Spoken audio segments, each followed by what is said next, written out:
Please give it up for Miss Tiffany. Woo! Last but not least. Woo! Yes, Tiffany! Yes. Woo! I'm ashamed of you, said my mom. Now, English isn't her first language, so I thought maybe I had misheard her. My sister, who was also with us, probably as shocked as I was, followed up with, but haven't you seen everything that Tiffany's achieved? I mean, didn't you see her video in the Ford Foundation?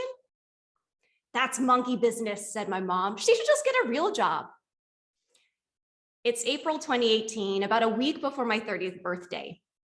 My family's decided that we're gonna start doing these annual family vacations, and we've been doing them for about 2 to 3 years. So this year we picked Hawaii as our location. It's me, my sister, my brother-in-law, and my mom. My 2 brothers have decided not to join us. So here we are, it's dinner in Hawaii on one of our final nights of the trip. And I will never forget how my mom's words made me feel. She made me feel like nothing. And for the rest of the time I had to interact with her, I held back tears. She really ruined that whole trip for me. All of this got me thinking about how we got to this place. My mom is a refugee from the Vietnam War, and she came to the US to build a new life for herself. And so with a full scholarship to George Washington University, settled in the Washington, D.C. area, she married my dad, and then she had 4 kids. That's where I came in. She also had this pretty impressive career as a US diplomat. But when I was 9, that story changed a little. On a ride home with my dad, who was driving, he lost control of the car and we got into a car accident. He passed away suddenly, and I sustained a slew of injuries that would leave me in the hospital for 3 weeks, in a wheelchair for 4 months, and a permanent disability. I paralyzed one of my arms. And so when I was 9, everything changed. And when I was 9, everything also changed for my mom. My mom's often said, I don't want anyone to know about our struggle. I think she had this thinking that if we shared anything that was hard about our lives, people would think that something was wrong with us or that we were cursed or it would make us look bad or something. And I can only imagine what it was like for her growing up during the war in Vietnam, because she actually never talked about it and has never brought it up.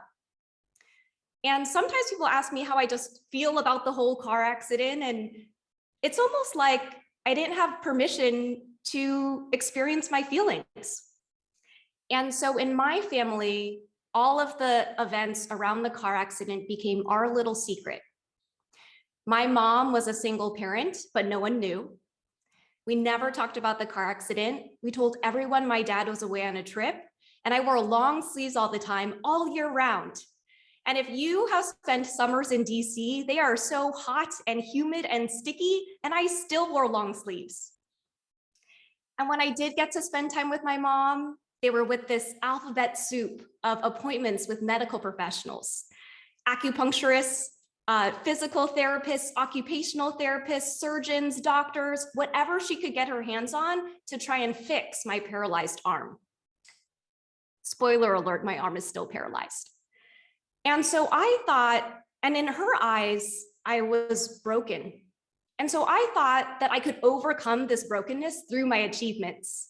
And in my family, success was defined by our achievements. So achieve I did.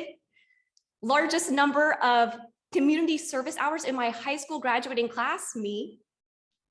Graduated from Georgetown University with honors, me.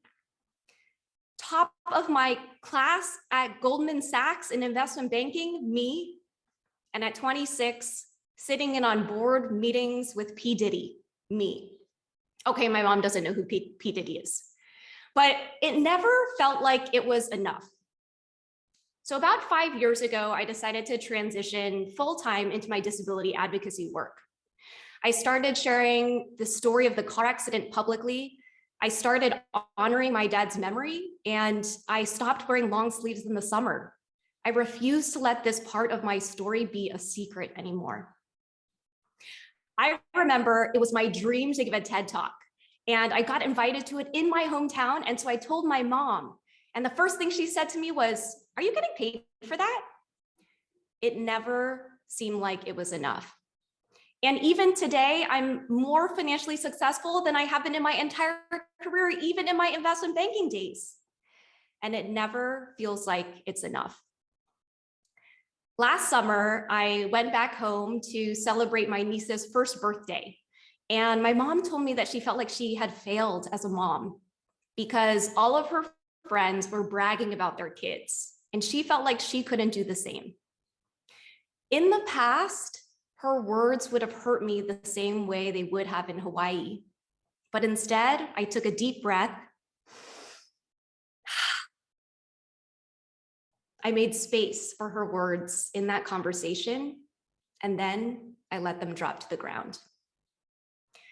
We haven't taken a family vacation since that 2018 trip in Hawaii. And even though my mom's opinions haven't really changed, I feel like I have.